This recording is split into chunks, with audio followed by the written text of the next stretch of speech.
오늘 에브라임과 므낫세 지파의 요구와 그들의 요구에 대한 여호수아의 답변이 두 번 소개되어지고 있습니다. 두 번 대화한 내용입니다. 에브라임 지파와 므낫세 지파는 그 12지파 가운데 가장 많은 땅을 차지한 지파입니다. 왜냐하면 그들의 숫자가 많았기 때문입니다. 그래서 하나님은 하나님의 그 주권적인 결정과 함께 상식적인 근거로 우리를 축복하시고 또 우리를 인도하시는 분이심을 알게 됩니다. 그들이 숫자가 많으니까 넓은 땅이 필요했겠죠. 그 땅을 줍니다. 그런데 그들에게 또 다른 요구가 나오는데 넓은 땅을 줬음에도 불구하고 그들이 불평하고 원망한 거죠. 우리가 이렇게 숫자가 많은데 생각해 보시라. 좀 더 땅이 필요하지 않겠는가. 이거 합리적인 요구이기도 합니다. 그래서 그 요구를 여호수아가 그냥 묵살하지 않습니다. 그럼 주겠다.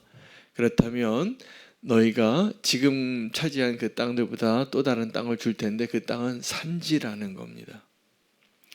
우리가 하나님께 축복을 구할 때 어떤 걸 원할까요? 가나안 족속이 없고 비옥하고 눈에 보기 좋은 그러한 땅을 요구하고 싶을까요? 아니면 저 산지를 달라고 할까요? 어떤 거 원하겠습니까? 네, 비옥한 땅을 달라고 하겠죠. 하나님이 그들에게 그 비옥한 땅을 주실 수 있는 분이시지만 그들에게 오늘 여호수아를 통해서 그들에게 요구하시는 것은 너희가 그 산지를 더 줄 테니까 땅을 주겠다는 겁니다. 그러나 너희가 스스로 개척하라. 절망했던 것 같아요. 스스로 개척하라고 하니까 좀 선물로 좀 좋은 땅을 이렇게 주면 좋았을 텐데 그들이 바라는 것은 그거였을 텐데 하나님의 응답은 우리의 기대와 좀 다를 때가 많습니다. 그런데 그것이 하나님의 은혜이고 그것이 우리의 삶을 더 지경을 넓히고 그것이 우리의 삶에 열매가 맺혀지는 길이라는 것을 그때는 모르는 거죠. 그래서 우리는 하나님이 내가 원하는 것, 원하는 방식으로 주지 아니하면 실망하고 절망할 때가 많습니다. 근데 실망하지 마시고 절망하지 마시기를 바랍니다. 하나님이 누군가에게 사명을 주실 때 그것은 나도 모르는 능력이 있기 때문입니다. 그리고 그것은 하나님이 나도 모르는 때 나를 도우시겠다라는 약속입니다. 그래서 우리에게 맡겨준 사명을 하나님이 어떻게 부탁을 할 때 이것을 해보라고 가라고 명령할 때 하나님이 보시기에는 우리가 충분히 능력이 있는 자인데 내가 모르는 겁니다. 이제 총회 준비를 하는데요. 저희 교회도 이번 내일입니다. 내일 또 그 운영위원회에서 그 총회 준비를 하게 되는데 그 자료를 준비하면서 제가 성도님들에게 기도합니다. 기도하고 어떤 일들을 맡길 때가 있습니다. 아마 오늘 이 자리에도 다 제 연락을 받으셨을 겁니다. 그런데 많은 경우에 제가 보기에는 그 일을 하실 수 있는 분이에요. 근데 많은 분들이 목사님 대한 능력이 부족합니다. 이걸 못하겠습니다 라고 말씀하실 때가 훨씬 많아요. 그런데 다 처음에는 그렇게 말씀하시다가 그 일을 정말 맡아서 그냥 그 일을 순종하시는 마음으로 그냥 대답을 하셨던 것 같아요. 근데 1년을 지나고 보면 그 일을 충분히 감당해내실 수 있는 역량이 있으신 분들이 계세요. 그 일을 감당합니다. 그런데 또 그 일에 열매가 없으신 분들도 있어요. 괜찮습니다. 근데 그 일들이 우리는 내가 어떠한 일을 잘하고 못하고로 하나님 앞에 인정받는 것 같지만 사실은 하나님께서 우리에게 믿음을 요구하시고 순종을 요구하시기 위해서 그 일을 맡기실 때가 많습니다. 그리고 소명이라고 하는 것은 내가 원하는 그 일을 하는 것이 아니라 하나님이 맡겨주신 그 일을 하는 것입니다. 그래서 그것이 소명이에요. 저같이 부족한 사람이 보기에도 그것이 보이는데 하나님 보시기에는 우리가 알지 못하는 능력과 또 가능성이 있다는 것을 우리는 모르고 있는 것입니다. 그래서 에브라임과 므낫세 이 요셉 자손이 지도자에게 나와서 요구하고 우린 땅이 더 부족하다. 아마 그게 현실이었을 겁니다. 더 많은 땅이 필요하다. 그런데 그 더 많은 땅이 필요한 그들에게 줄 때 그들에게 요구한 것이 있는데 스스로 개척하라. 아마 크게 낙심했을 것 같아요. 좋은 땅을 또 축복하면서 받기를 원했는데 스스로 개척하라 이 말이 축복하는 말로 들릴까요? 아니면 거절받은 말로 들릴까요? 거절받은 것 같이 들리겠죠. 근데 이게 거절이 아닙니다.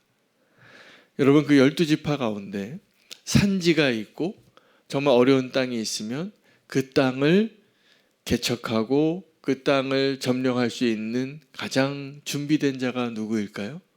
그 지파들 가운데 가장 힘이 있는 지파이겠죠. 그런데 여러분, 우리가 살아가다 보면 내가 좀 힘이 있고 하나님이 은혜를 주셔서 풍족하고 내가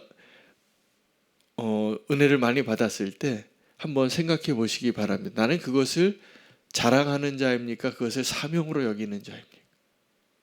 사명으로 여기시는 게 축복이에요. 제가 몇 번 말씀을 드리긴 했는데 보니까 하나님이 이 시대에도 아주 작은 교회도 있고 큰 교회도 있는데 큰 교회는 사명이 있더라고요.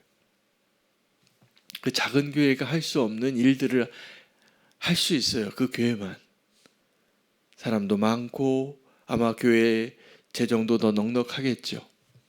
그래서 그 일을 해야 하니까 그 일을 하나님께서 하시기 위하여 그들에게 아마 축복을 주신 거예요. 에브라임 지파처럼.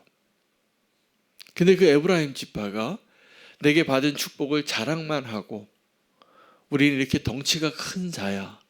우리는 이렇게 축복을 많이 받은 자야.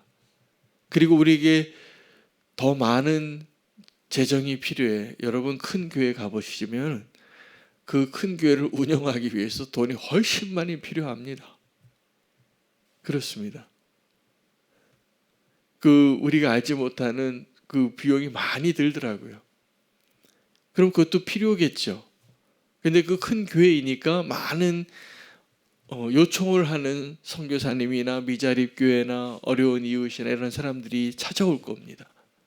그러면 그 사명을 감당하는 게 우선되어야 할까요? 나중되어야 할까요? 그게 우선되어야 하는 겁니다. 그러면 그 사명을 감당하는 겁니다.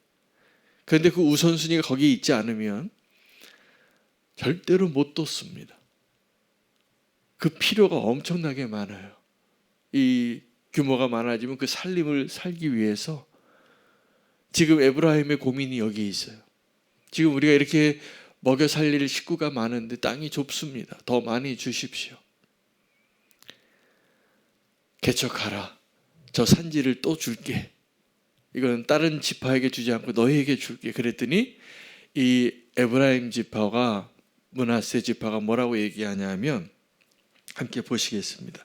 15절에는 스스로 개척하라 그렇게 얘기했더니 그 당신이 말한 그 땅에는 16절에 맨 끝절입니다. 다 철병거가 있습니다.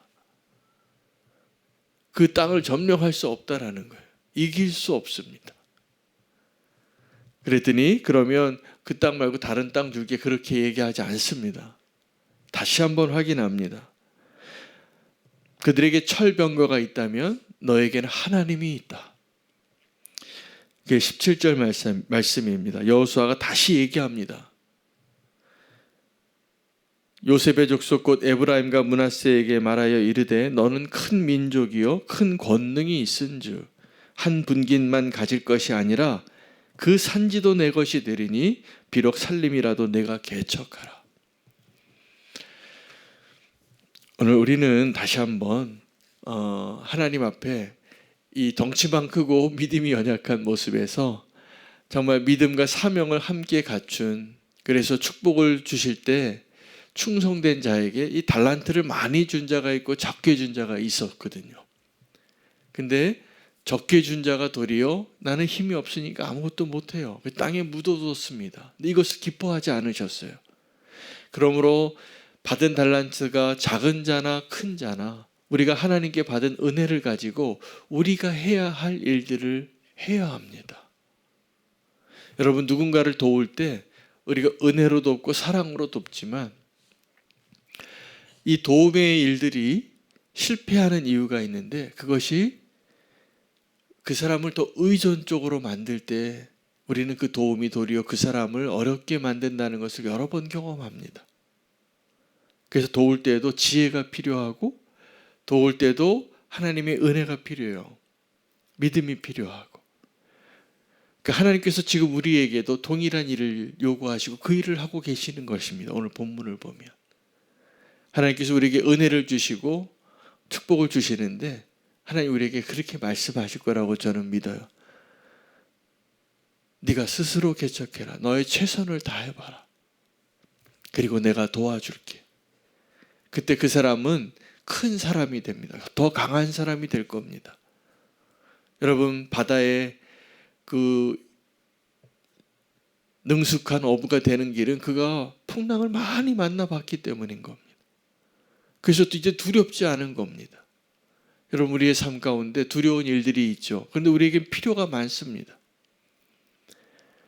작은 자나 큰 자나 우리에게 필요가 있을 때 하나님께서 내게 주신 축복이 많다면 그 축복으로 더 편안하게 안주하고 싶어하는 그 마음을 극복하고 오늘 네가 스스로 개척하라.